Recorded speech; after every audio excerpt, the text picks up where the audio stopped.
Udah pada tahu kan kalau di Timpal Learning Center itu ada kursus baca tulis loh. Nah, kursus baca tulis di Timpal Learning Center itu berbeda dari tempat yang lainnya. Apa sih bedanya? Jadi, bedanya adalah kami menggunakan teknik phonics. Phonics adalah salah satu cara mengajarkan baca tulis dengan cara membunyikan huruf. Nah, jadi anak tidak perlu mengeja. Nah, jadi di sini saya akan memberikan contoh sederhananya ya, Mam. Di sini saya punya huruf M. Huruf M itu punya bunyinya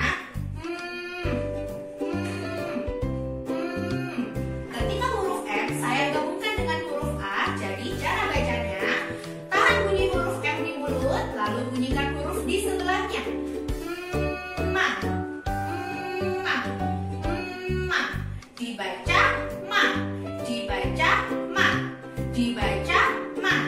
Lalu kelebihan yang lain belajar baca tulis di Timpal Learning Center adalah di sini ada ceritanya loh. Ceritanya di sini ada monovelnya loh yang bertujuan untuk memberikan pelajaran yang positif untuk anak dan supaya anak tidak mudah bosan untuk menerima materi.